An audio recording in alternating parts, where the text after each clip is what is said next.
Imagine two people. Both are 30 years old. Both earn around $70,000 a year. Both graduated from similar colleges. One has $3,000 in savings. The other has $52,000 invested. Their salaries are almost identical. Their lifestyles look almost the same. But financially, they are living in completely different worlds. What's strange is that the difference isn't just the money. It's how life starts responding to them. Stress changes. Choices change. Confidence changes. And surprisingly, building the first $50,000 is often much harder than building the next $100,000. This isn't financial magic. It's math. It's psychology. And it's the point where money slowly stops controlling you. Let's talk about why. Most people think financial freedom starts at $1 million. Social media loves that number. Investment influencers love that number. But real life works differently. For most middle-class Americans and Europeans, the first meaningful financial milestone isn't $1 million. It's around $50,000. Why? Because below that amount, every unexpected expense feels like an emergency. Your car breaks down. Your rent increases. You lose your job. Your laptop dies. Suddenly, your entire financial system collapses. You aren't planning your future. You're constantly repairing your present. That's exhausting. Not because you're bad with money, but because small financial buffers create huge emotional differences. Once your investments and savings cross roughly $50,000, something important begins happening. Life becomes less fragile. Let's imagine Sarah. She's 28. She works in marketing. For years she saved whenever she could. Sometimes $200. Sometimes $500. Sometimes nothing. It felt painfully slow. Every month looked the same. Then one day, her investment account crossed $50,000. Did she suddenly become rich? No. She still drove the same car. Still rented the same apartment. Still worked the same job. But something changed inside her. She stopped checking her bank account every morning.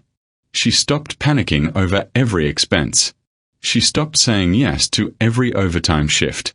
Because she finally had options. Psychologists call this scarcity mindset. When resources are limited, your brain becomes obsessed with short-term survival. You make worse decisions. You become more anxious. You think smaller. Money isn't just numbers. It's mental bandwidth. And financial breathing room changes how your brain works. Here's something most people underestimate. Compound growth feels invisible. Until it doesn't. Let's keep the math simple. Suppose you have $5,000 invested. The market grows 10%. You earn about $500. Nice. But hardly life-changing. Now imagine you have $50,000. That same 10% becomes $5,000. Without working extra hours. Without asking for a raise. Without taking another side hustle. Your money starts producing meaningful money. Now imagine $100,000. A 10% return becomes $10,000. That's when people suddenly think you're financially lucky. But they don't see the years spent climbing toward that first $50,000. Compounding isn't slow forever. It's slow, then surprisingly fast. Like pushing a heavy boulder uphill. The hardest part isn't keeping it moving. It's getting it moving in the first place. Here's an uncomfortable truth. Most people don't fail because they earn too little. Many fail because every salary increase immediately becomes a lifestyle increase. A better apartment. A newer car. More subscriptions. Weekend shopping. Expensive vacations financed with credit cards. This is lifestyle inflation. It's one of the biggest reasons higher income doesn't automatically create wealth. Imagine getting a $10,000 raise. Many people spend $9,500 of it. Financially, almost nothing changes. Now imagine someone who saves most of that raise instead. 5 years later, Those two people live completely different financial lives. Not because one earned dramatically more, but because one converted income into assets. The other converted income into expenses. Money creates choices, and choices create freedom. Imagine your workplace becomes toxic. Your manager becomes impossible. If you're living paycheck to paycheck, you probably stay. Not because you want to, because you have to. Now imagine you have $50,000 invested. Suddenly, you can spend months finding a better job. You can relocate. You can study. Start a business. Take a calculated risk. Notice something. The money itself didn't solve every problem. It simply gave you time. And time is one of the most valuable assets money can buy. People often quit investing because the early progress feels painfully small. The first $10,000 feels impossible. The first $20,000 still feels slow. At $30,000, many wonder if it's even worth continuing. But here's what history repeatedly shows. Momentum isn't emotional. It's mathematical. Every contribution earns returns.